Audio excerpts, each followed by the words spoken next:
আমরা নেতৃত্ব দেখেছি অনেক, আমরা চাঁদাবাজকে দেখতে চাই না। আসতে কম কেন? আমরা নেতৃত্ব দেখেছি, কিন্তু অসৎ নেতৃত্বের বুকে আমরা লাথি মারতে চাই। আমাদের সৎ অর্জন হয়ে যাবে যদি আমরা সৎ নেতৃত্ব যদি তৈরি করতে পারি।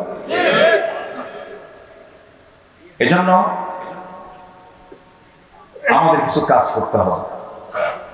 ব্যক্তি গঠন, পরিবার গঠন, সমাজ গঠনে আমাকে আপনাকে চরমভাবে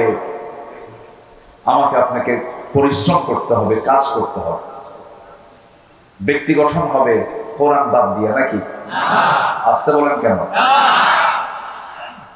আজকে দেখেন, দেশ স্বাধীন হয়েছে কত আগে। মিনিস্ট্রি অফ এডুকেশন ছিল, শিক্ষা মন্ত্রণালয় ছিল, ধর্ম মন্ত্রণালয় ছিল, তারপরে পরিকল্পনা মন্ত্রণালয় ছিল। এতগুলো মন্ত্রণালয় থাকার পরেও গোটা পৃথিবীর দ্বিতীয় বৃহত্তম মুসলিম জনপদ বাংলাদেশ, সেই দেশে বসবাস করা মুসলমান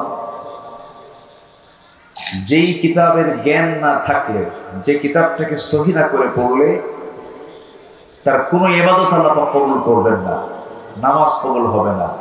সেই কোরআনটাই আজকে জাতির হাতে তুলে দিতে পারে না। আমি যদি বলি, এখানে যারা বসে আছেন, কোরআনটাকে শুধুমাত্র অর্থ না, ব্যাখ্যাও না, শুধুমাত্র সহি করে কোরআন পড়তে পারে, সবার হাত কি উঠবে? আমি কিন্তু লজ্জা দিচ্ছি না, মন খারাপ করবে না। আমি যদি বলি এখানে নন মুসলিম কেউ আছেন, থাকলেও দুই একজন থাকতে পারে, কিন্তু ম্যাক্সিমাম কিন্তু এখানে মুসলিম। অথচ মুসলিম হওয়ার পরেও, মুসলিম পরিবারে জন্মগ্রহণ করার পরেও আমি আপনি সহি করে কোরআন পড়তে পারছি না, কোরআন পড়তে পারি না। এই দোষ যদিও হ্যাঁ প্রথম ব্যক্তির হতে পারে, কিন্তু অবশ্যই আমি কেন কোরআন শিখতে পারি নাই? একটি রাষ্ট্র থাকার পরেও, যে রাষ্ট্রে একটা আইন থাকার পরেও, যেখানে শিক্ষা মন্ত্রণালয় থাকার পরেও আমি কেন কোরআনটাকে সহি করে পড়তে পারি না? এটার মূল কারণ হলো এই ষড়যন্ত্র আজকের নয়। এই উপমহাদেশ শাসন করেছে ওই লুটেরা, ইউরোপরা এসে 200 বছর শাসন করেছে না শোষণ করেছে? শোষণ করেছে। তাদেরকে আমরা উৎখাত করেছি, তাদেরকে আমরা তাড়িয়েছি। ব্রিটিশ বিরোধী আন্দোলন করেছে এই জাতি, কিন্তু ব্রিটিশরা চলে গেল, তাদের রেখে যাওয়া ব্রিটিশি ল প্রত্যেকটা কোর্টে, আদালত প্রাঙ্গণে আছে না নেই বলেন তো? আমাদের এলাকায় একটা গালি আছে, যদি কেউ যদি খুব বদমাইশ হয় তাকে বলে তুই তো ব্রিটিশ। এর এলাকায় আছে কিনা জানি না, তুই তো ব্রিটিশ, মানে এটা গালি একটা, কি বলেন তো? গালি। কেন বলবে না? কারণ ইউরোপের সভ্যতা, আধুনিক যে ইউরোপ গড়ে উঠেছে, সব আমার দেশের সম্পদ চুরি আর লুটপাট করে। সম্মানিত ভাই, সেই ব্রিটিশ বিরোধী আন্দোলন করে তাদেরকে তাড়ালাম, তাদের তৈরি করা আইনকে আমরা এখনো রেখে দিয়েছি, তাদের তৈরি করা সিলেবাস, কারিকুলামকে আমরা এখনো রেখে দিয়েছি। এজন্য এই জাতির এখনো ভালো করে দিন শেখা হলো না, ভালো করে কোরআন শেখা হলো না। এরপরে আবার বিগত 16 বছর খুব বরকতের সরকার ছিল, যতটুকু ছিল ইসলাম এটাকেও তারা মুছে ফেলার সমূহ চেষ্টা করেছে। এমন কোন ওয়ে নাই, সকল ওয়ে তারা খাটিয়েছে, কিন্তু সবচেয়ে বড় ধরাকা আসতে বলবেন না কার? আল্লাহ আছেন না নাই? আল্লাহ ছিলেন, আছেন, থাকবেন। তিনি প্রথম, তিনি শেষ, তিনি গোপন, তিনি প্রকাশ। আল্লাহ রাব্বুল আলামিন বলেন, হুয়াল আউয়াল ওয়াল আখির ওয়াল যাহির ওয়াল বাতিন ওয়া হুয়া বিকুল্লি শাইইন আলীম। তিনি প্রকাশ্য, তিনি গোপন, তিনি প্রথম, তিনি শেষ। সকল ক্ষমতা কারো হতে পারে না, সকল ক্ষমতা একমাত্র কার? সকল ক্ষমতা কার? আল্লাহ। এদেশের জনগণ ভাবছিল না মরা পর্যন্ত উপায় নাই। আল্লাহ কয় এত হতাশ হলে হয়? আমি কি আল্লাহ নাই? আলাইসাল্লাহু বিকাফিন আবদা। বান্দার জন্য যথেষ্ট কে? আল্লাহ। আসতে বলবেন না কে? আমরা চাওয়ার চাইতে বেশি পেয়ে গেছি, এটা যেন আমাদেরকে বিপদে না ফেলে। আবার কেমন যেন মনে হচ্ছে আমার কাছে, আমরা বেশি মনে হয় পেয়ে গেছি। এটার জন্য আমরা যেন এই বিগত 16 বছর, ফেরাউন বেঁচে ছিল হলো 1600 বছর, এরা ছিল 16 বছর। সংখ্যার যে মিল হলো কেন বুঝলাম? সংখ্যার মিল আছে কিনা বলেন? চরিত্র মিল ছিল। ফেরাউন এমন কোন আকাম কুকাম নাই যা ছিল না। তার ক্ষমতা থাকার জন্য ইউযাববিহুনা আবনাআকুম ওয়া ইস্তাহইয়ুনা নিসাআকুম, ছেলের সন্তানগুলোকে একদম জিন্দায় মেরে ফেলতে, মেয়ের সন্তানগুলোকে জীবিত রাখত। কেন? নেতৃত্ব যেন না তৈরি হয়। নেতৃত্ব তৈরি হওয়ার ভয়ে মার পেট থেকে সন্তান চিরে বের করে হত্যা করত। কত বড় নরপিশাচ ছিল হলো ফেরাউন। এই পৃথিবীতে যারাই আজও যারা হত্যা রাজনীতি করতে চান, হত্যার রাজনীতি করেন, এদের ব্লাড টেস্ট করলে ধরা পড়বে এদের মধ্যে আছে হলো ফেরাউনের রক্ত। কিসের রক্ত বলে? ফেরাউনের রক্ত। সম্মানিত ভাই, তাহলে ক্ষমতা কারো না, ক্ষমতা একমাত্র কার? আল্লাহ। সে আল্লাহর পক্ষ থেকে যে কিতাব কোরআনটা নাজিল হয়েছে, এটা হচ্ছে সকল অশান্তি দূর করা, সকল কল্যাণের একমাত্র উৎস হলো এই কোরআন। এই কোরআনটা নিয়ে আজকের এই আয়োজন, এই কোরআনটা নিয়ে মাদ্রাসার সৃষ্টি, এই কোরআনকে নিয়ে আজকের এই আলোচনা। তা আমি কিছু কথা বলতে চাচ্ছি। আমি আবার একটু আনইজি ফিল করছি, রাত অনেক হয়ে গেছে। কষ্ট পাচ্ছেন না তো আপনারা? বলি আলহামদুলিল্লাহ, জোরে বলি আলহামদুলিল্লাহ। পৃথিবীর সকল জ্ঞান যেখানে হেরে যায়, সকল জ্ঞান যেখানে শেষ, সেখানে কোরআনের জ্ঞানটা শুরু। বলি আলহামদুলিল্লাহ। আল্লাহ পাক এর মধ্যে এমন কিছু তথ্য দিয়েছেন যা পৃথিবীর কোথাও পাওয়া যায় না, খুঁজে পাওয়া যায় না। এটা একটা আশ্চর্য কিতাব। এটা এমন একটা কিতাব যে কিতাবের মধ্যে আল্লাহ রাব্বুল আলামিন সকল জ্ঞান, সকল তথ্য, সকল কিছু আল্লাহ পাকের মধ্যে উপস্থিত করে দিয়েছেন। বলি আল্লাহু আকবার। কোন অফিস চালাবেন আপনি এই কিতাব দিয়ে? কোন অফিসটা আপনি চালাতে চান? স্বরাষ্ট্র মন্ত্রণালয় মনে হয় নাই এর মধ্যে, নাকি আছে? আছে আছে মনে হয়। মনে হয় ক্যান্টনমেন্ট চলবে না, সাভার এই যে ক্যান্টনমেন্ট আছে না সাভার, এটা মনে হয় কোরআন দিয়ে মনে হয় খুব একটা দুর্বল হবে, নাকি? চলবে কিনা বলেন? আমার নবীর হাতে তসবিহ ছিল না তরবারি ছিল? বলেন বলেন। ওই যে আমরা তসবিহ কিনে আনেন হাজির সাহেবরা, এরকম তসবিহ হাতে ছিল না তরবারি ছিল? রাসূল তসবিহ ব্যবহার করেছেন, আমি পাইনি কোথায়, এটা আমি পাইনি। মাঝে মাঝে হাতে তসবিহ থাকে কিছু কিছু ব্যক্তির, দেখি মুখ নড়ে না কিন্তু হাত নড়ে, আছে কিনা বলেন? আচ্ছা, নড়া দরকার কি? মুখের উচ্চারণ যদি না হয় তাহলে কি হলো বলেন? সুবহানাল্লাহ। এটা আসতে বললো কি মুখ নড়ে কিনা বলেন? কিন্তু মুখ নড়ে না, হাত নড়ে। লক্ষণ কি বলেন? লক্ষণ কি? খালি এটা নড়তেছে, কথা কয়, আবার এদিকে কথাও হয়, এই কথা কয় আর এদিকে তসবিহ নড়ে, আছে কিনা বলেন? তাহলে এটা কি বলেন? এটা কি বলেন? কি তাসবিহ? আমার নবীজির হাতে গণনার জন্য কোন তাসবিহ ছিল না, আমার রাসূলের হাতে ছিল দ্বীন প্রতিষ্ঠার জন্য তরবারি। আমাদেরকে কথা বলতে দেয়নি দীর্ঘ 16 বছর। কত আলেমকে কত যে প্রকার জুলুম করেছে। আল্লামা সাঈদীর মতো মানুষটাকে ধরে রিমান্ডে নিয়ে প্রায় 2-2.5 মাস ধরে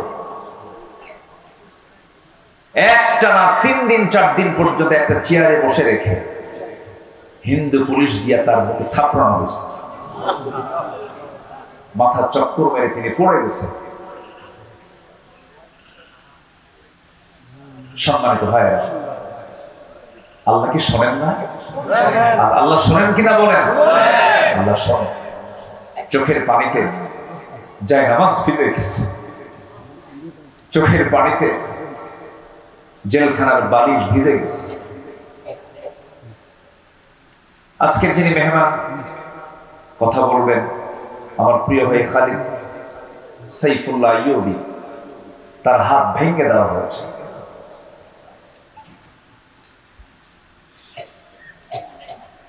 আমার তো কোনো দোষ ছিল না, আমি তো কোনো চুরি করি না। আমার রাত বেরাতে, রাতের গভীরে আমাকে বাড়ি ঘেরাও করে ধরে নিয়ে চলে যাওয়া হলো।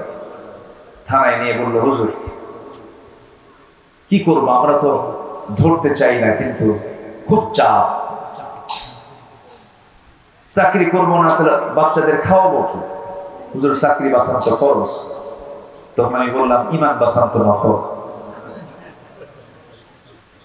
শেষ পর্যন্ত এই যে চরম জুলুম নির্যাতন, সরাসরি সাহায্য নাযিল করেছেন তিনি আমার কে? আসতে বলবেন না, তিনি আমার কে? আল্লাহ। আসুন না সে আল্লাহর পথে, আল্লাহর পথে, আল্লাহর আইনের দিকে আমরা একটু দৌড়াই। মাগফিরাত কামনা করবো কার? আল্লাহ। আল্লাহ রাব্বুল আলামিন বলেন, وسارعوا إلى مغفرة من ربكم وجنة عرضها السماوات والأرض أعدت للمتقين। তুমি তোমার রবের মাগফিরাতের দিকে দৌড়াও, জান্নাতের দিকে দৌড়াও, অলসতা করো না, বক্র কোনো পথে যেও না, সেই পথটা নিয়ে নাও। সবাই বলুন, ইহদিনাস সিরাতাল মুস্তাকিম সিরাতাল্লাযীনা আন'আমতা আলাইহিম গায়রিল মাগদুবি আলাইহিম ওয়ালাদ-দাল্লিন।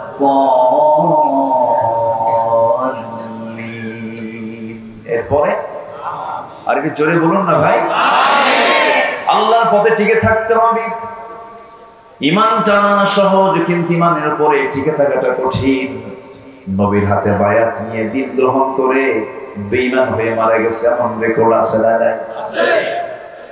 নবীর চেহারা দেখে, নবীর বয়ান শুনে, নবীর হাতে হাত রেখে ঈমান গ্রহণ করার পরে আবিসিনিয়াতে হিজরত করে পর্যন্ত চলে গেছে, সেখানে খ্রিস্টান হয়ে দুনিয়া থেকে বিদায় নিয়েছে।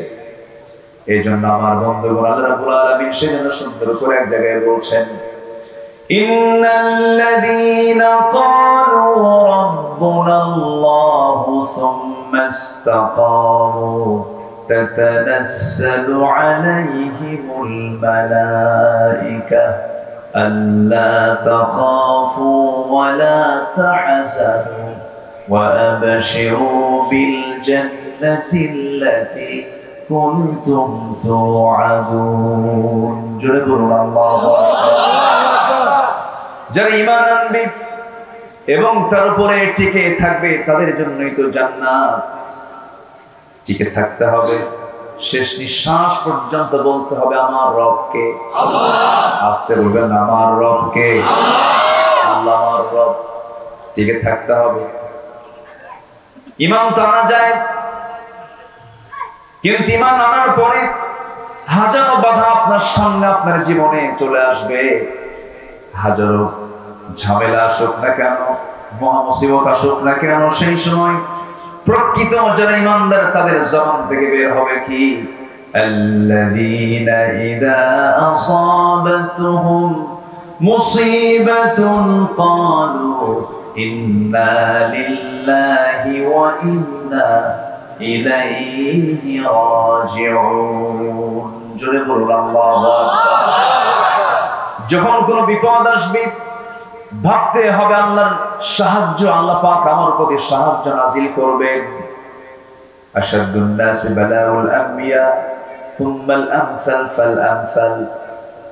এই জগতে আদম থেকে শুরু করে আজ পর্যন্ত যত মানুষ পাঠিয়েছেন এবং পাঠাবেন, এর মধ্যে সবচেয়ে বড় বালা মুসিবত এসেছে হলো নবীদের উপরে, এবং তারপরে যত বালা মুসিবত আসছে আমার আল্লাহর যারা পছন্দের বান্দা তাদের উপরে। তাহলে বালা মুসিবত বিপদ আল্লাহ পাক দেন কি খারাপ ব্যক্তির উপরে বেশি না ভালো বান্দার উপরে বেশি? ভালো বান্দার উপরে বেশি। বিপদ আসবে, মুসিবত আসবে, কিন্তু চ্যালেঞ্জ ধরে রাখতে হবে হলো ঈমানের। ঈমান যেন আমার ছুটে না যায়। ঈমান চলে গেল তো সব চলে গেল। সম্মানিত ভাইরা, আর সেই ঈমানকে ধরে রাখার জন্য যে ইলম দরকার, যে জ্ঞান দরকার, জ্ঞান এটা এমন একটি সম্পদ যে জ্ঞানী হয় শয়তান তাকে ধোঁকা দিতে পারে না। শয়তান তাকে কি করতে পারে না? ধোঁকা দিতে পারে না। শয়তান মূর্খের কাছে গিয়ে যত আরাম পায়, জ্ঞানীর কাছে গিয়ে সেই মজাটা পায় না। এই জন্য আল্লাহ তাআলার প্রথম হুকুম কি বলেন তো? পড়ো। বলেন তো কি প্রথম হুকুমটা কি বলেন? পড়ো। ইকরা, পড়ো। কার নামে? আস্তে বলবেন না, কার নামে? আল্লাহর নামে পড়ো। আমার দেশে পড়াশোনা যে হচ্ছে না তা না, হচ্ছে। শিক্ষিতের হার বিগত সকল সময়ের চাইতে এখন বেশি না কম? বেশি। আমার দেশে এখন শিক্ষিতের হার অনেক, কিন্তু যে শিক্ষিতরা আমরা দেখতে পাচ্ছি, যে শিক্ষিতদের দেখতে পাচ্ছি, আমার দেশে উন্নয়নে ধরুন শ্রমিকরা দেশটাকে পিছায় দিয়েছে না আগায় দিয়েছে? আগায় দিয়েছে। আমার দেশের কৃষক যারা কৃষি কাজ করেন তারা দেশকে পিছায় দিয়েছে না আগায় দিয়েছে? আগায় দিয়েছে। প্রবাসী, লক্ষ লক্ষ প্রবাসী প্রবাস জীবনে থেকে ওই পাখির মতো ঝুলে ঝুলে কনস্ট্রাকশনের যে কাজগুলো করেন, তারা দেশকে পিছায় দিয়েছে না আগায় দিয়েছে? আগায় দিয়েছে। আচ্ছা বলুন তো, শ্রমিক, এই কৃষক, এই প্রবাসী লোকগুলো কি শিক্ষিত না অশিক্ষিত? অশিক্ষিত। তারা অশিক্ষিত হওয়ার পরও এই শ্রমিক, এই প্রবাসী, এই কৃষক অশিক্ষিত থাকার পরও দেশকে তারা আগায় দিল, দেশের উন্নয়নে বিশাল ভূমিকা পালন করলো, কিন্তু দেশকে পিছায় দিল কারা? বলেন কারা? শিক্ষিতরা। কোন শিক্ষিতরা? যারা কোরআন শিখেছে তারা মনে হয় নাকি? বলেন বলেন তারা। তারা শিক্ষা দু প্রকার। দেশকে পিছায় দিয়েছে রুহের শিক্ষায় শিক্ষিত যারা, যে শিক্ষার মধ্যে প্রাণ আছে, ওহির শিক্ষার মধ্যে যে প্রাণটা আছে, এই শিক্ষায় শিক্ষিত লোকগুলো দেশকে পিছায় দেয় নাই। দেশের টাকা লোপাট করে বাইরে পাচার করেছে ওই সমস্ত শিক্ষিতরাই যারা কোরআন ছাড়া জ্ঞান অর্জন করে জাতিকে ঠকিয়ে দিয়েছে। সম্মানিত ভাইরা, আমি বলছি না যে আপনি ইঞ্জিনিয়ার হবেন না, হবেন। আমি বলছি না আপনি ডাক্তার হবেন না, হবেন। কেন হবেন না? ডাক্তার হবেন, ইঞ্জিনিয়ার হবেন, কিন্তু সব জ্ঞান অর্জন আপনি করতে পারবেন, আপত্তি নেই। কিন্তু সবার ডাক্তার হওয়া ফরজ না, সবার ইঞ্জিনিয়ার হওয়া ফরজ না। কিন্তু সবার জন্য জান্নাত পাওয়ার জন্য কি শেখা ফরজ? বলেন বলেন বলেন, কি শেখা ফরজ? কোরআন শেখা সবার জন্য ফরজ। সম্মানিত ভাইরা, এই জাতিকে কোরআন থেকে মাহরুম রাখা হয়েছে। আমরা এমন একটি শিক্ষানীতি দেখতে চাই, যেহেতু একটা মাদ্রাসার প্রোগ্রামে আসছি, আমি স্পষ্ট ভাষায় জানিয়ে দিতে চাই, আমরা সামনে এমন একটি শিক্ষানীতি দেখতে চাই যে শিক্ষানীতির ভিতরে সকল ফ্যাকাল্টিতে, সকল শিক্ষায়, সকল প্রতিষ্ঠানে সবার আগে 1 নম্বর সিলেবাস হবে কোরআন। এটা কি দেখতে চান আপনারা? জাতি তখনই ভালো হবে যখন জাতির হাতে তুলে দেওয়া হবে কি তুলে দেওয়া হবে। কিন্তু আমি নিজেও ঢাবির ছাত্র ছিলাম, ঢাকা ইউনিভার্সিটিতে পড়াশোনা করেছি। বিগত সময়ে যে রাজনীতিগুলো আমরা দেখেছি, ছাত্রদের হাতে কোরআন তুলে দিয়েছে না অস্ত্র তুলে দিয়েছে? কোরআন তুলে দিয়েছে না মাদক তুলে দিয়েছে? কোরআন তুলে দিয়েছে না নারী তুলে দিয়েছে? আমরা সেই নেতৃত্ব দেখতে চাই না। সকল বাতিল নেতৃত্বকে না বলে, সকল বাতিল নেতৃত্বের মুখে ঝাঁটা মেরে আমরা কি সব নেতৃত্ব বাংলার জমিনে গড়ে তুলতে চাই। সবাইকে রাজি আছেন? রাজি আছেন কারা কারা? একটা হাত উঁচু করে দেখান।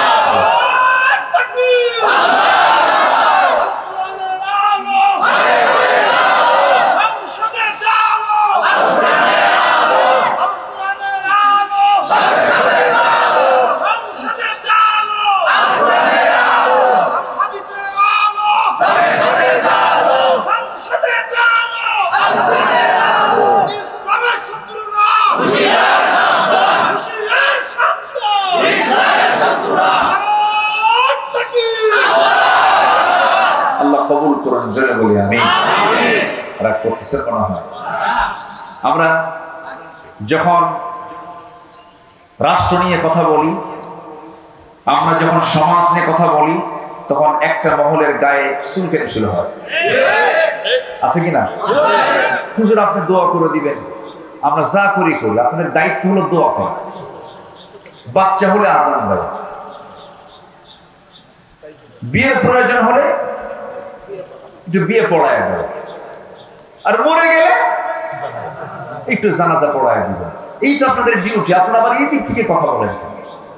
আমার দেশে আবার কিছু হুজুরও ছিল, বিগত 16 বছর দেখেছি আমরা, সিনেমা হল উদ্বোধন হবে, হুজুর গিয়ে দোয়া করে। মদের ফ্যাক্টরি উদ্বোধন হবে, দোয়া করে আল্লাহ এই ফ্যাক্টরিতে বরকত দিয়ে দেয়।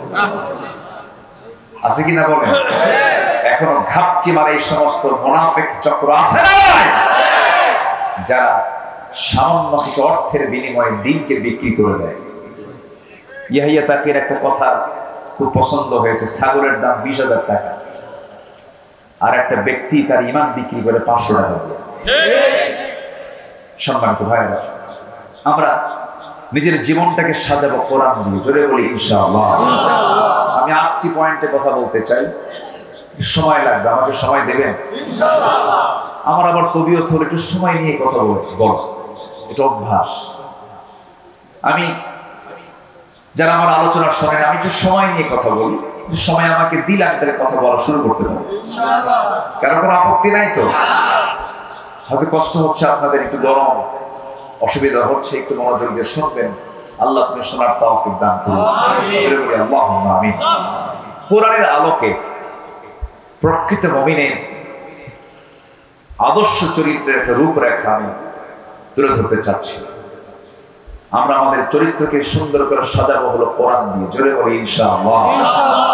নাম্বার 1, আমার দিলটা থাকতে হবে সর্বক্ষণ কার ভয়ে ভীত? আসতে বলবেন না, কার ভয়ে ভীত থাকতে হবে?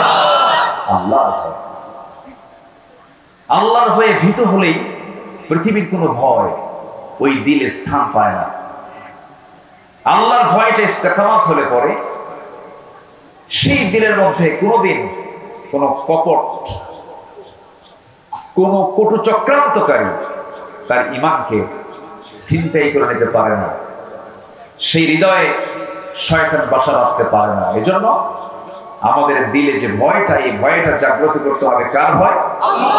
আল্লাহ। খুব কমন একটা আয়াত। আল্লাহ রাব্বুল আলামিন সূরা আনফালের শুরুতে 2 নম্বর আয়াতে সুন্দর করে আল্লাহ রাব্বুল আলামিন বলছেন, যারা পারেন এই আয়াতগুলো সবারই মুখস্থ থাকা দরকার। আল্লাহ রাব্বুল আলামিন সুন্দর করে বলছেন, ইন্নামাল মুমিনুনা আল্লাযীনা ইযা যুকিরাল্লাহু ওয়াজিলাত কুলুবুহুম ওয়া ইযা তুলিয়াত আলাইহিম আয়াতুহু যাদাতুহুম ঈমানান ওয়া আলা রাব্বিহিম ইয়াতাওয়াক্কালুন। জোরে বলুন আল্লাহু আকবার। মুমিনের 3টা দিক আল্লাহ রাব্বুল আলামিনের জায়গায় তুলে ধরেছেন। নাম্বার 1 হলো আল্লাহর জিকির করা। আল্লাহর জিকির করলে পরে যারা প্রকৃত যারা ঈমানদার, তাদের দিলটা প্রকম্পিত হয়। কার ভয়ে? আল্লাহ। আস্তে বলবেন না, কার ভয়ে? আল্লাহর ভয়ে। নাম্বার 2 হলো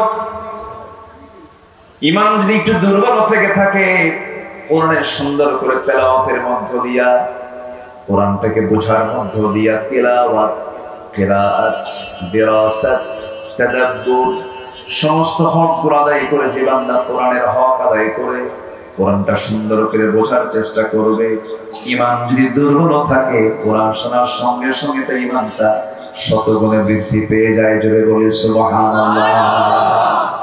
মোবাইলের চার্জ কমে গেছে, চার্জার দিয়ে চার্জ দিতে হয়। ঈমানে চার্জ একটু দুর্বল হয়েছে, চার্জ দিতে হয় কি দিয়া? কোরআন দিয়ে। আস্তে বলবেন না, কি দিয়া? যে দলে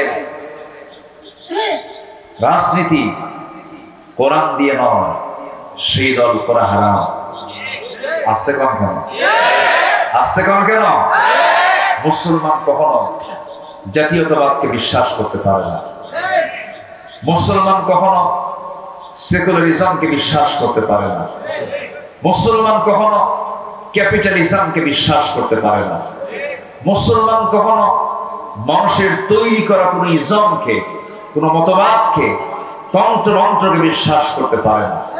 মুসলমান বিশ্বাস করবে কার দেওয়া বিধানকে? আল্লাহর দেওয়া বিধানকে মুসলমান বিশ্বাস করবে। তাহলে কোরআন তেলাওয়াত করলে পরে, কোরআনটার সঙ্গে সম্পর্ক রাখলে পরে ঈমানের চার্জ কমে না বাড়ে? আস্তে বলবেন না, কমে না বাড়ে? অতএব যেখানে কোরআন পাবেন, যেখানে কোরআন ওয়ালা পাবেন, সেই জায়গায় আমাদের বৈঠক বেশি হওয়া দরকার, তাদের সঙ্গে যোগ সাজস বেশি রাখা দরকার। যেখানে গেলে বিড়ি পাওয়া যায়, যেখানে গেলে পরে ইয়াবার ট্যাবলেট পাওয়া যায়, যেখানে গেলে পরে অস্ত্র পাওয়া যায়, যেখানে গেলে পরে চাঁদার ভাগ পাওয়া যায়, যেখানে গেলে পরে নারী পাওয়া যায়, ওই সমস্ত জায়গাকে আমাদের মাইনাস করতে হবে। ঠিক কিনা বলুন? এমন জায়গা আছে না নাই আমার দেশে? আসতে বলবেন না, আছে না নাই? সম্মানিত ভাই, তাহলে ঈমান বৃদ্ধির জন্য মাধ্যম হলো এই কিতাবের সঙ্গে সম্পর্ক রাখা। আর জিকির করলে দিলে ভয় সৃষ্টি হয়। কার ভয়? আল্লাহর ভয়। নাম্বার 3 হলো ওই সমস্ত বান্দাগুলো যারা আল্লাহকে ভয় করে, আল্লাহর কালামকে যারা সুন্দর করে তেলাওয়াত করে, ওই সমস্ত বান্দার আরেকটা গুণ হলো ওই সমস্ত বান্দাগুলো জীবনের সকল জায়গায় ভরসা রাখে কার উপরে? আল্লাহ। আসতে বলবেন না, কার উপরে? আল্লাহর উপরে। আল্লাহ রাব্বুল আলামিন বলেন, فَإِذَا عَزَمْتَ فَتَوَكَّلْ عَلَى اللَّهِ إِنَّ اللَّهَ يُحِبُّ الْمُتَوَكِّلِينَ। যখন তোমরা কোনো সিদ্ধান্তহীনতায় পড়ে যাবে, যখন তোমরা কোনো কঠিন মুসিবতের মধ্যে পড়ে যাবে, সেই সময় তোমরা আমার উপরে ভরসা করবে। আমি আল্লাহ রাব্বুল আলামিন আমার প্রতি ভরসা করনেওয়ালা, আমার প্রতি যারা ভরসা করে আমি তাদেরকে দারুণ ভালোবাসি। জোরে বলি সুবহানাল্লাহ। তাহলে আমাদের ভরসার জায়গাকে আসতে বলবেন না কে? আল্লাহ। জনগণ সকল ক্ষমতার উৎস। ভরসা না এটা? এটা কি ভরসা? ভরসা নয়। সকল ক্ষমতা কার? আল্লাহ। সকল ক্ষমতার উৎস কে? আল্লাহ। আল্লাহ তাআলা। আল্লাহর ভয় থাকতে হবে। সাইয়েদনা ওমর ফারুক রাদিয়াল্লাহু তাআলা একদিন জাহান্নামের আয়াত শুনতেছিলেন। কিসের আয়াত বলেন? জাহান্নাম। এটা কোথায় আছে? বলেন বলেন, জাহান্নামের আয়াত কোথায়? শোনা মাত্রই অস্থিরতা বেড়ে গেল, খুব কাঁপতেছেন। কাঁপতে কাঁপতে অঝরে ঝরায় তিনি চোখের পানি ফেলতে লাগলেন। অস্থির চিত্ততা নিয়ে তিনি নিজেকে বলছেন, ওয়াইহাকা ইয়া ওমর আন্না লাকান নাজাহ। ওমর, তোমার জন্য কি নাজাত আছে নাকি? তোমার জন্য কি নাজাত আছে নাকি? চিৎকার করে করে কান্নাকাটি করছেন, চোখের পানি ফেলে ফেলে কাঁদতেছেন। অথচ যে ওমর কে আল্লাহ রাব্বুল আলামিন দুনিয়ার জিন্দেগিতে জান্নাতের ঘোষণা দিয়েছেন, ওমর জান্নাতি। রাসূল নিজে বলেছেন, ওমর ফিল জান্নাহ, ওমর জান্নাতি। সে ওমর যদি জাহান্নামের আয়াতগুলো শুনতে শুনতে অস্থির হয়ে যায়, চোখের পানি ফেলে ফেলে কাঁদে। এই জীবনের বৃদ্ধির দিকটা আমরা যদি নিজের জীবনে বাস্তবায়ন করতে চাই, জাহান্নামের যে আয়াতগুলো আছে, আয়াতগুলো আমাদের সামনে নিয়ে আসার দরকার আছে না নাই? আছে। আমরা সুন্দর করে কোরআনটা পড়বো, জোরে বলি ইনশাআল্লাহ। কোরআনটা বেশি বেশি পড়বো, বেশি বেশি শুনবো, কোরআন শুনবো বেশি, গান শুনবো।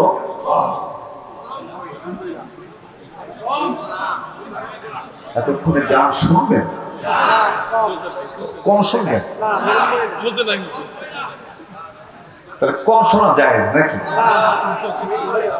যেটা জায়েজ নাই, কমও জায়েজ নাই, বেশিও জায়েজ নাই। সারা বছর কোন মাসে আইয়ামে 20 রোজা বাদ দেয় না, সোমবার বৃহস্পতিবার রোজা রাখে। ঈদের দিন মদ খায়। ঈদের দিন কি খায়? মদ খায়। ভাবে যে সারা বছর তো আমি আওয়াবিন পড়ি, তাহাজ্জুদ পড়ি, ঈদের দিন বিকাল বেলা একটু আনন্দ করবো, একটু কয়েক ঢোক মারবো, এটা কি হবে? আছে কিনা বলো? এটা কি ইমানদারের কাজ? ইমানদার কখনো যেটা হারাম, অল্প হারামও সে গ্রহণ করতে যাবে না। ইমানদার সম্পূর্ণ হারাম জিনিসকে, হারাম খাদ্যকে, হারাম বস্তুকে, হারাম পন্থাকে সে চুল পরিমাণ গ্রহণ করতে পারে। এটা হচ্ছে একজন আল্লাহর নৈকট্য হাসিলকারী, আল্লাহর স্মরণে যে জাকির হবে, যে জিকির করনেওয়ালা হবে, সে এমন চরিত্রের হবে। আল্লাহ তুমি আমাদেরকে এমন চরিত্র অর্জন করার তৌফিক দাও, জোরে বলি আমিন। সে আদর্শ চারিত্রিক রূপরেখার 2 নম্বর দিক হচ্ছে আল্লাহ এবং রাসূলের প্রতি নিঃশর্ত আনুগত্য। আমরা যে আনুগত্য করব আল্লাহকে এবং রাসূলকে, কোন শর্ত দিয়া, আসতে পারে কোন শর্ত দিয়া, আল্লাহ এবং রাসূল ছাড়া অন্য কারো যখন আমরা আনুগত্য করতে যাব, তখন কি দিয়া? শর্ত দিয়া। আমি আপনার আনুগত্য করব যতক্ষণ আপনি আল্লাহকে মানবেন, রাসূলকে মানবেন, ততক্ষণ মানব। আপনি আমার ইমাম, আমি ততক্ষণ মানব যতক্ষণ আপনি নামাজটা আপনি আল্লাহর নিয়মে পড়বেন। রুকু কয়বার করেন বলেন? সেজদা কয়বার হয়? 2 বার। রুকু 1 বার। আর ইমাম যদি মনে করে রুকু 1 বার করে লাভ কি, সেজদাও 2 বার দেই, রুকু 2 বার দেব, সওয়াব তো বেশি হবে। আপনি কি পড়বেন নামাজ? এটা কি এই পন্থা কি ইসলাম দিয়েছে? ইসলাম দিয়েছে কয়বার? 1 বার। আমি 2 বার দিতে পারি না। সেজদা দিতে বলেছে কয়বার? 2 বার। 3 বার করতে পারি না। আর যদি কোনো ইমাম 3 বার সেজদা দেয়, 2 বার রুকু করে, বেশি তো করলো, এরপরও মানা যাবে না। তাহলে আমি এই ইমামকে মানতেছি শর্ত দিয়া, কি দিয়া? যতক্ষণ তুমি আল্লাহ রাসূলকে মানো, ততক্ষণ তুমি আমার, আমি তোমাকে আনুগত্য করব, তুমি আমার ইমাম। আল্লাহ নবীর আনুগত্য বাদ দিবা, কল্লা ধরে টেনে মসজিদ থেকে বের করে দেবে, ঠিক না? এটাই হচ্ছে নিঃশর্ত আনুগত্য আর শর্ত আনুগত্য। আপনি আল্লাহর সাথে, রাসূলের সাথে আপনার আনুগত্য হবে, এটা হবে নিঃশর্ত, কোন শর্ত দেওয়া যাবে না। আল্লাহ যা বলেছেন, কেন বলেছেন, এটা বলা যাবে। রাসূল এটা করতে বলে কেন বলেছেন এটা বলা যাবে না। আপনি কেন বলবেন? ঈমান আপনার চলে যাবে। আল্লাহ যা বলেছেন সামিআনা ওয়া আতাআনা, শুনলাম সঙ্গে সঙ্গে তা মানব। জোরে বলি ইনশাআল্লাহ।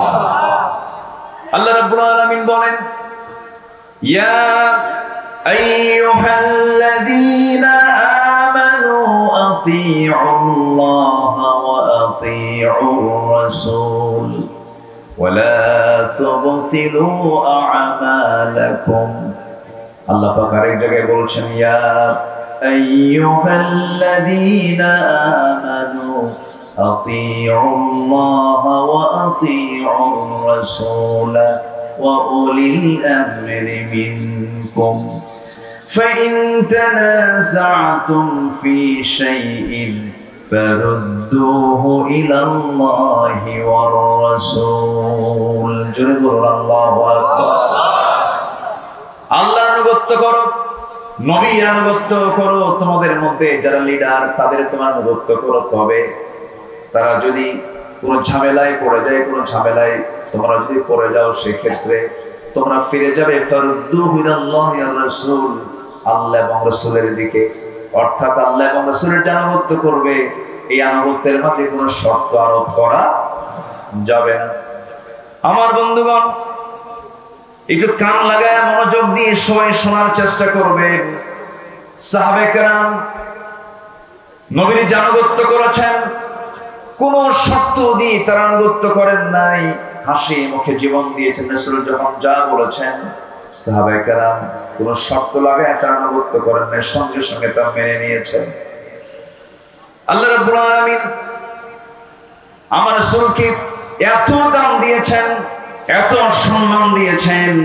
আমার আল্লাহ রাব্বুল আলামিন রাসূলকে সম্মান দিতে গিয়ে গোটা বান্দাকে জানিয়ে দিচ্ছেন, ও আমার বান্দারা, আমার যদি ভালোবাসা পেতে চাও, একজন ব্যক্তি আনুগত্য তোমার জন্য আমি আল্লাহ অপরিহার্য করে দিলাম, সেটা হলো আমার রাসূলের আনুগত্য করা। আমার যদি ভালোবাসা পেতে চাও, আমার মুহাব্বত যদি তুমি অর্জন করতে চাও, শর্ত হলো আমার নবী তোমরা ইত্তেবা করবে। আল্লাহ রাব্বুল আলামিন বলেন ফাত্তাবিউনি ইউহিব্বুকুমুল্লাহ ওয়া ইয়াগফির লাকুম যুনুবাকুম ওয়াল্লাহু গফুরুর রহিম। জোরে বলুন আল্লাহু আকবার। আল্লাহ যদি ভালোবাসা পেতে চাও, নবীর আনুগত্য করো। নবী যা কিছু বলেছেন তা তোমরা ফলো করো। ব্যক্তি জীবন থেকে শুরু করে নিয়ে তোমার যত জীবন আছে, প্রত্যেকটা জীবনের প্রত্যেকটা অঙ্গনে নবীকে মানো, নবীকে ফলো করো, নবীর তোমরা আনুগত্য করো। ব্যক্তি জীবনে রাসূলকে মানবে, রাষ্ট্রীয় জীবনে রাসূলকে মানবে না। ধর্মীয় জীবনে নামাজকে মানবে, রোজাকে মানবে, কিন্তু রাজনীতির ময়দানে গিয়ে তুমি রাসূলকে মানবে না। তুমি নবীর উম্মত হতে পারো না, তুমি একজন ভণ্ড প্রতারক। আসতে কম কেন? এরকম ভণ্ড প্রতারক তো আমার দেশে নাই মনে হয়। আসতে বলবেন না, আছে না নাই?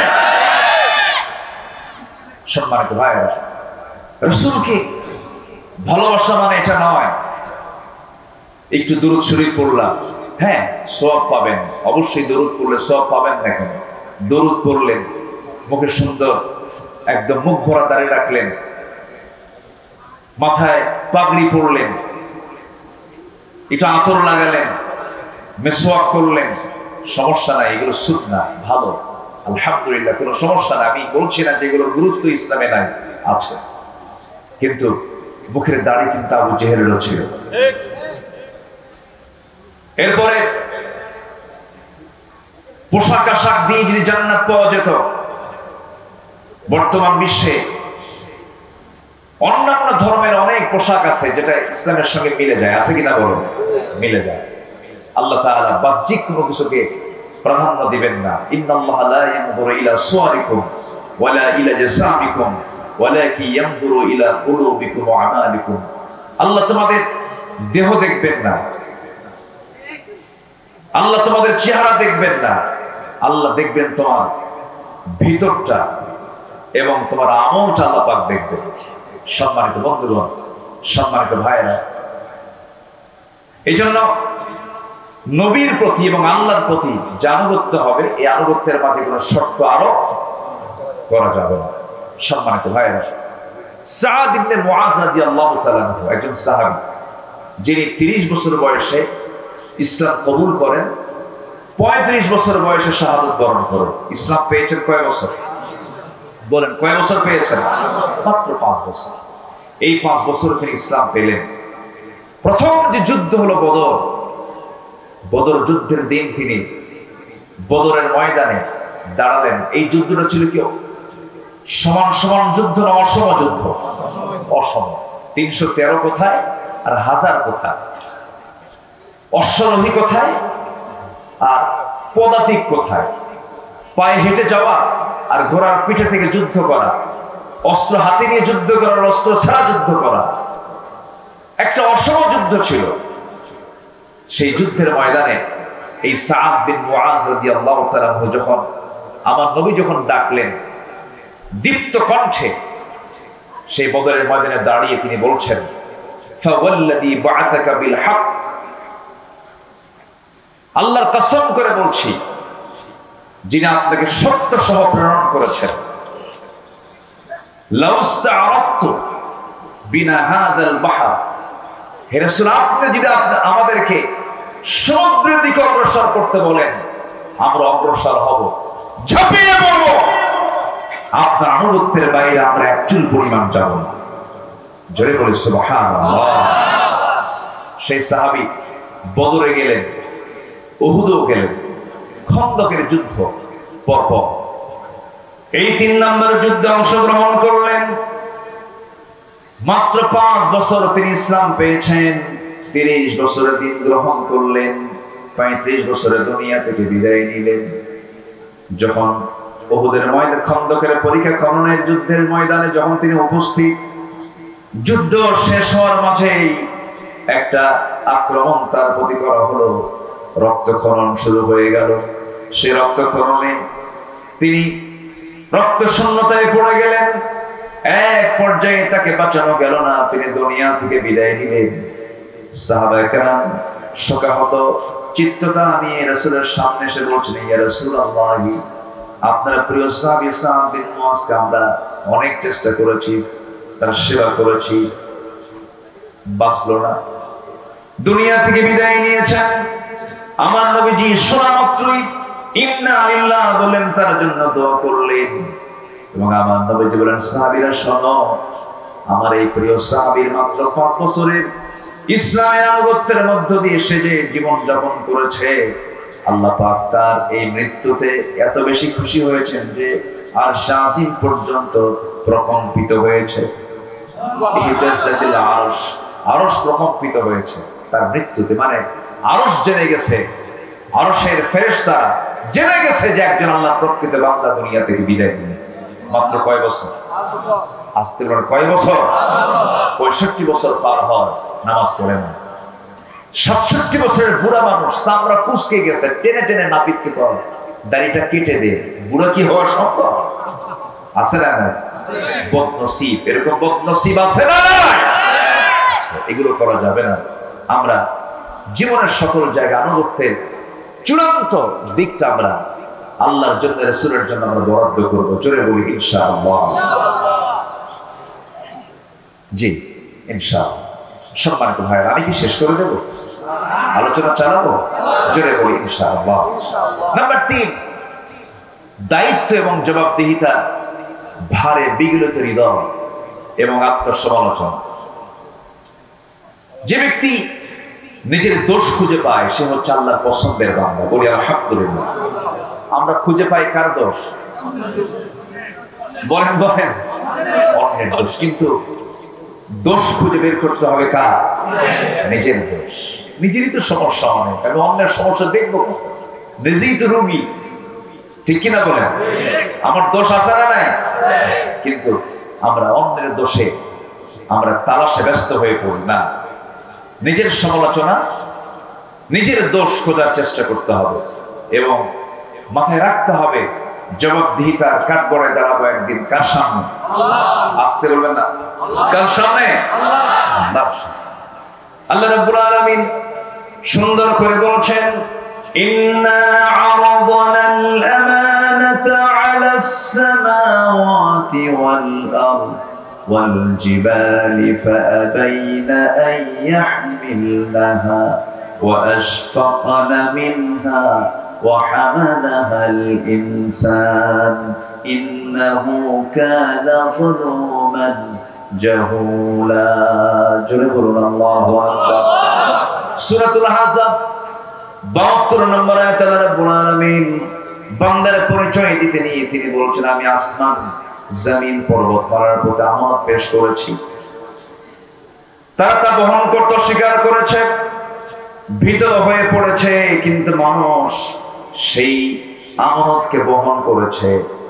আমার বন্ধুগণ, মানুষকে আল্লাহ পাক সেই দায়িত্ব দিয়েছেন। একজন খলিফার কথা কিছুক্ষণ আগেও বলেছি, 2 নম্বর খলিফার নাম কি বলেন? বলেন কি? কিসের আয়াত শুনে কেঁদেছেন? মনে আছে আপনাদের? ওমর।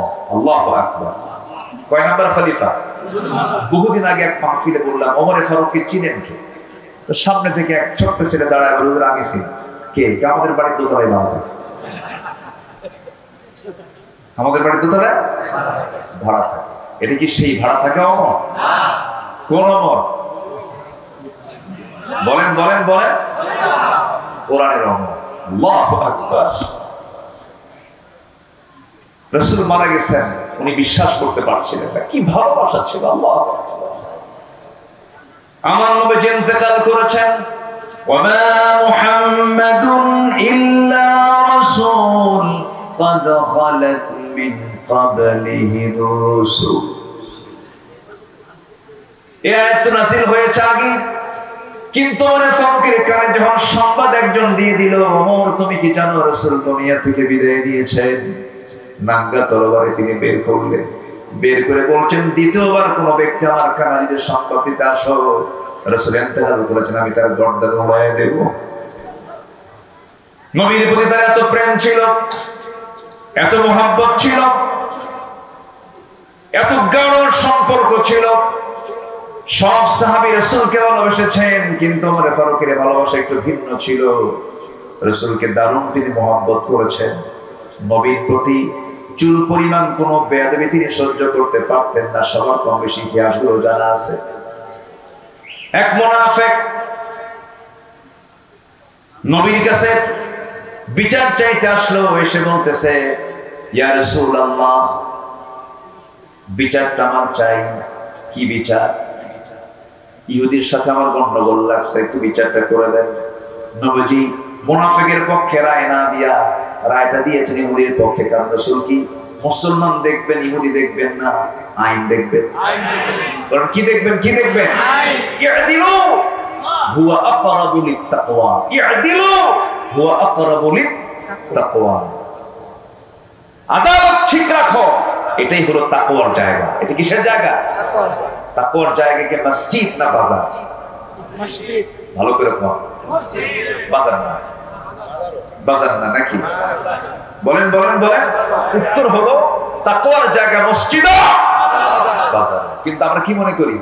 তাকওয়ার জায়গা শুধু মসজিদ, আর বাজারে গিয়ে ওজন হেরে ফেলে করো। ইয়াদিলু ওয়া আকরাবু লিত-তাকওয়া।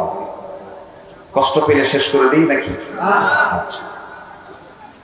সেই ওমর ফারুক রাদিয়াল্লাহু তাআলা আনহু, তার কাছে ওই মুনাফিক এসে বলল নবীর কাছে বিচার চাইতে গেলাম, রাসূল ভাবছিলাম আমি মুসলমান, নবী আমার পক্ষে রায় দিবেন। আমার পক্ষে রায় না দিয়া ইহুদির পক্ষে রায় দিলে এটা কেমন কথা? বিচার পছন্দ হয় না। ওমর, বিচার সানি করো, সানি বিচার করো, দ্বিতীয় বিচার করো।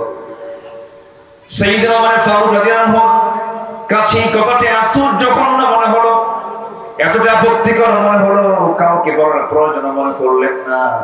শুধু বললেন তুমি একটু দাঁড়াও, ভিতর থেকে আস। ভিতরে গেছেন, হাতের মধ্যে কি নিয়েছেন? বলেন কি নিয়েছেন? কার প্রতি ভালোবাসা? নবীর প্রতি ভালোবাসা। চিন্তা করে দেখো, অন্য কথাও যদি বলতে পারতেন, বেকুব বেয়াদব, নবীর বিচার পছন্দ হয় না, যাও এখান থেকে, বলতে পারতেন। ভাবলেন এটা তো বদমাইশ, সেটা বাঁচাবই। তরবারি হাতে নিলেন, কোনো কথা নাই, বাইরে এসে একটা শব্দ বের করার মতো সুযোগও দিলেন না। তরবারি তার গর্দান বরাবর মেরে দিলেন। মুনাফিক দুনিয়া থেকে বিদায় নিল। আমার নবীর কাছে সংবাদ চলে গেছে। রাসূল ভাবলেন, আহারে ওমর বুঝি একটা খুন করে ফেললো। আল্লাহর পক্ষ থেকে আয়াত নাযিল হলো, ওমর যে সিদ্ধান্ত নিয়েছে এটাই হলো সঠিক সিদ্ধান্ত, কারণ ওমর জীবনের চাইতে আপনাকে বেশি ভালোবাসে। জোরে বলি সুবহানাল্লাহ। আল্লাহ ওমর ফারুক রাদিয়াল্লাহু তাআলা এক রাতে ঘুরতেছেন। ওনার তো দায়িত্ব ছিল রাতের বেলা ঘুমানো না ঘোরানো। বলেন ঘুরে বেড়া না ঘুম? ঘুরে বেড়া। ঘুরতেন খাদেমের মতো। কিসের মতো বলেন? রাতের বেলা পুলিশের ডিউটি করেন, ডিউটি করে কিনা? রাতের বেলা ডিউটি করে অস্ত্র হাতে নিয়ে। আর ওমর ফারুক রাতের বেলা ডিউটি করতেন হাতে ছোট্ট একটা লাঠি নিয়ে। আল্লাহু আকবার। মদিনার অলিগলি ঘুরতেন, ঘুরতেছেন।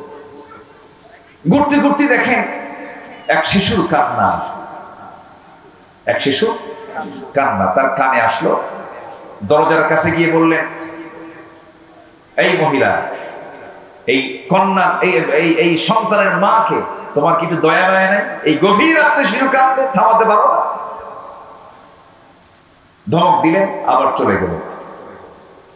শেষ রাতের দিকে আবার এসে দেখেন আবার কাঁদতেছে। এবার ধমক দিয়ে বললেন, তোমার কি আল্লাহর ভয় নাই? ছোট্ট বাচ্চা কাঁদবে, তার খাবারের ব্যবস্থা করতে পারো না? এক পর্যায়ে ওই মহিলাটা দুঃখ মরা করছে, খুব আবেগ তাড়িত হয়ে বলতেছে, আপনি আমাকে খুব বিরক্ত করছেন। এই গোটা রাত ধরে আপনি আমাকে বিরক্ত করছেন কেন? আমার সন্তান তো কাঁদবেই, কান্নাকাটি করবে, কারণ এই এলাকার যে শাসক, এই জনপদের যে খলিফা ওমর তো দুগ্ধ পোষ্যদের কোনো ভাতা দেয় না। দুগ্ধ পোষ্যদের কোনো ভাতা দেয় না। কার দোষ ধরে দিল? বলেন কার দোষ? মহিলা তো আর চেনে না যে সামনে কে দাঁড়ায় কথা কয়। সাইয়েদনা ওমর ফারুক জিব্বায় মারলেন কামড় আর বলেন, ইন্না লিল্লাহ। আমি কাকে ধমক দেই? ধমক তো আমার খাওয়ার কথা। আল্লাহু আকবার বললেন। জানা হলো শিশুটার বয়স কত? কয়েক মাস বয়স। দুগ্ধ পোষ্যদের ভাতা দেওয়া হয় না। সেজদায় পড়ে তিনি কান্নাকাটি শুরু করে দিলেন আর বলছেন, আল্লাহ, তোমার এই অধম বান্দা ওমর হাজারো সন্তান, হাজারো তোমার বান্দাকে হত্যা করেছে। আমার রাষ্ট্রে তো দুগ্ধ পোষ্য মাদের কোনো ভাতা দেওয়া হয় নাই। আমি বড় ভুল করেছি আল্লাহ। সিদ্ধান্ত নিলাম আজকের দিন থেকে আমার জনপদে যত দুগ্ধ পোষ্য মা থাকবে সকল মার জন্য আজকে থেকে ভাতা চালু করে দিলাম। আল্লাহু আকবার। তারা নিজেকে সংশোধন করেছে কার ভয়ে? আর আমার দেশে দুগ্ধ পোষ্যের ভাতা দেবে কখন? ওদের নিজের ভাতাই তো হয় না, ঠিক কিনা বল? দেশের সম্পদ দেশে রাখলেও হতো, দেশের সম্পদগুলো দেশেও রাখলো না। এই যে মিলিয়ন বিলিয়ন ডলারগুলো তারা দেশ থেকে পাচার করেছে। তারা দেশে রাজনীতি করতে চান, ভালো কথা, রাজনীতি করবেন না কেন? টাকাগুলো আনে, আসতে কম কেন? ঠিক কিনা বলেন? টাকাগুলো ওর বাপের না তো? ওর বাপের টাকা? টাকাগুলো ফেরত আনো। গত জুলাই 24-এর আন্দোলনে যে সমস্ত মার-কোল খালি হয়েছে, সেই সমস্ত মার-কোলে সন্তান ফেরত না দেওয়া পর্যন্ত রাজনীতির অধিকার আমাদের থাকতে হবে। নিজের চোখে দেখেছি। আমি জুলাই, আমি ঢাকায় ছিলাম, বৃষ্টির মতো গুলি করা হয়েছে, পাখির বাচ্চার মতো গুলি করে হত্যা করা হয়েছে। হাত চলে গেছে, পা চলে গেছে, চোখ চলে গেছে। এই জীবনগুলো দিয়েছে যারা, এই জাতির একটা বড় দোষ আছে, ইতিহাস দ্রুত ভুলে যায়। ইতিহাস দ্রুত ভুলে যায়। সম্মানিত ভাইয়েরা, আমরা সব দেখা শেষ করেছি। আমরা 16 বছরের শাসন দেখেছি, 25 বছরের শাসন দেখেছি, 9 বছরের শাসন দেখেছি, কেয়ারটেকার গভর্নমেন্ট দেখেছি, সব থেকে শেষ করেছি। আগামীর দেশ আমরা দেখতে চাই কোরআনের দেশ। আগামীর সরকার আমরা দেখতে চাই কোরআনের সরকার। রাজি আছেন কারা কারা? হাত উঁচু করে রাখেন।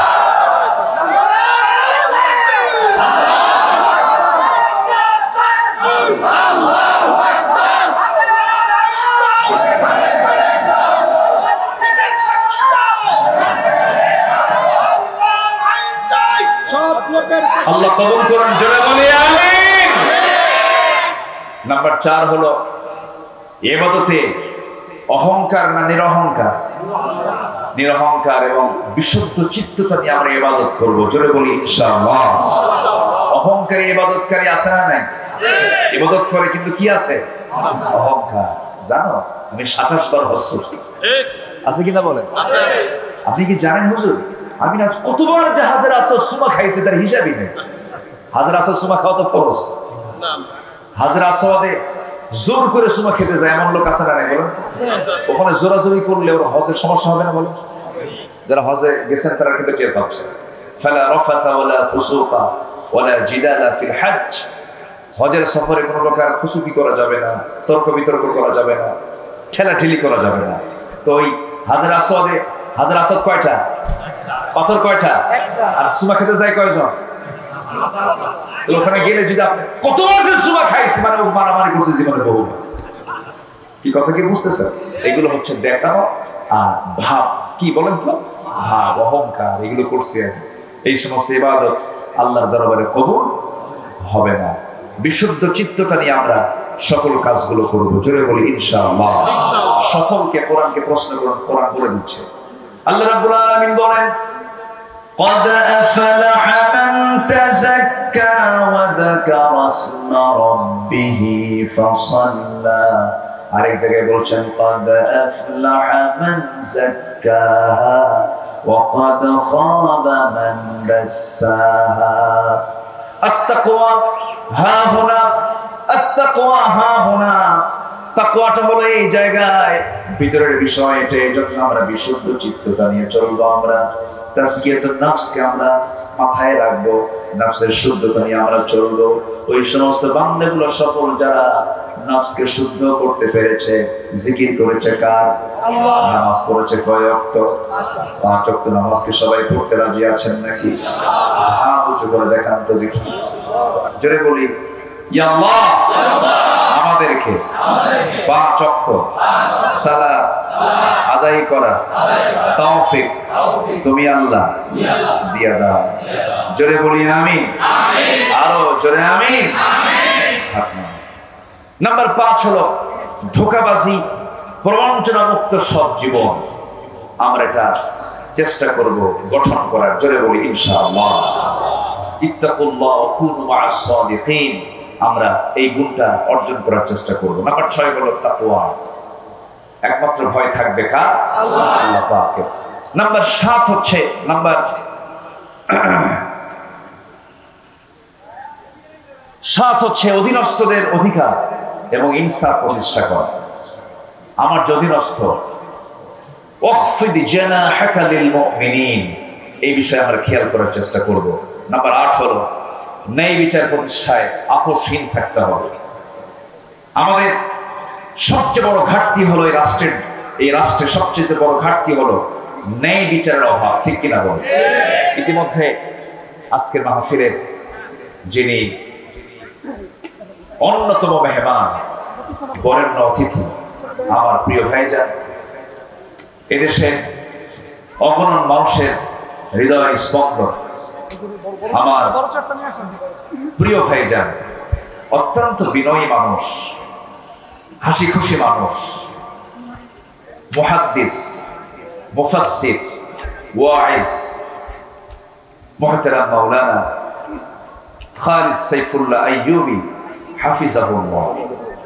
বলি আলহামদুলিল্লাহ। থামেন, আছেন কেমন? আল্লাহ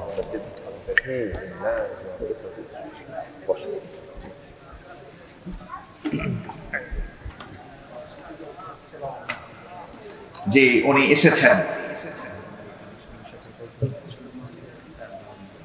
আচ্ছা উনি এসেছেন।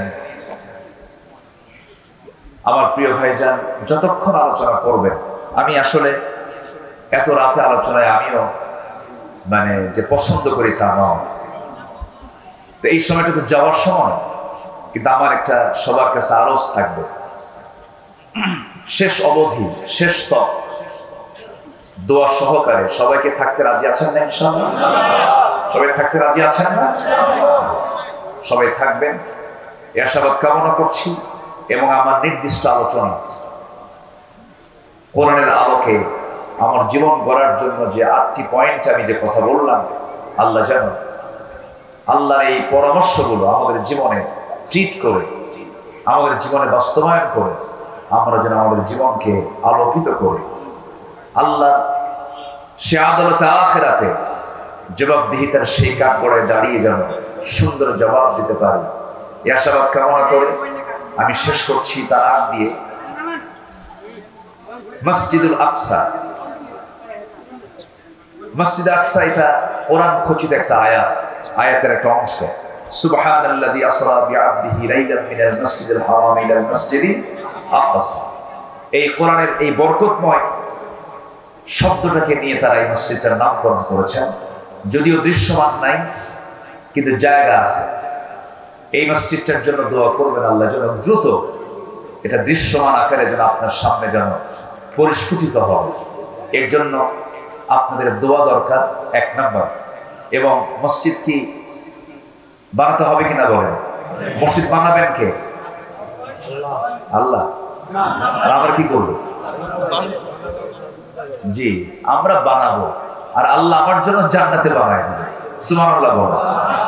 বানা মসজিদান বানাল্লাহু লাহু বাইতান ফিল জান্নাহ। এটা একদম সহি কথা। যে ব্যক্তি আল্লাহর ঘর বানাবে, সিজদার জায়গা বানাবে, মসজিদান এক বছর, মসজিদ সিজদার জায়গা। আমি এই হাদিসটা ফলো করি। আমার কাছে যখন কেউ আসে, মসজিদের কোনো বিষয় না, আমি একটা টাইলসের দাম দিয়ে দিই, 1200 লাগুক, 1500 লাগুক, আর 2000 লাগুক, মসজিদান সিজদার জায়গা দেবে। মান বানা মসজিদান, যে ব্যক্তি সিজদার জায়গা দেবে একটা মসজিদান, মাসাজিদ বলা হয় না, অথবা কোন বাইত ঘর বলা হয় না, মসজিদান, যে ব্যক্তি একটা সিজদার জায়গা দেবে, বানাল্লাহু লাহু বাইতান ফিল জান্নাহ, আমি তার জন্য জান্নাতে একটা ঘর বানাবো।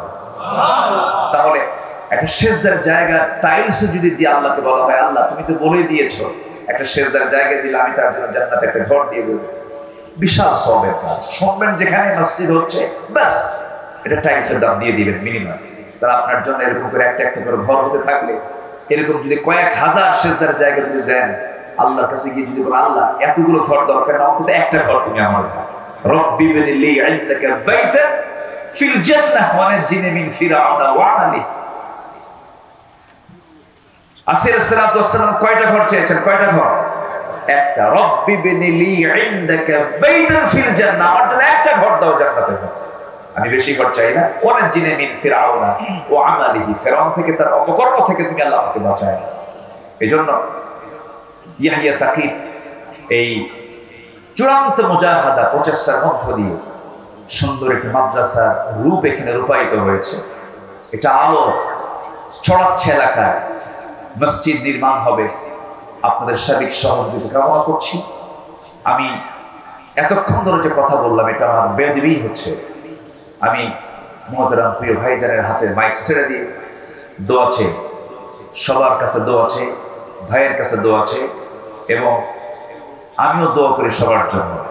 আমি আমার কথা এখানেই শেষ করছি। সুবহানাকাল্লাহুম্মা ওয়া বিহামদিকা আশহাদু আন লা ইলাহা ইল্লা আনতা আস্তাগফিরুকা ওয়া আতুবু ইলাইক।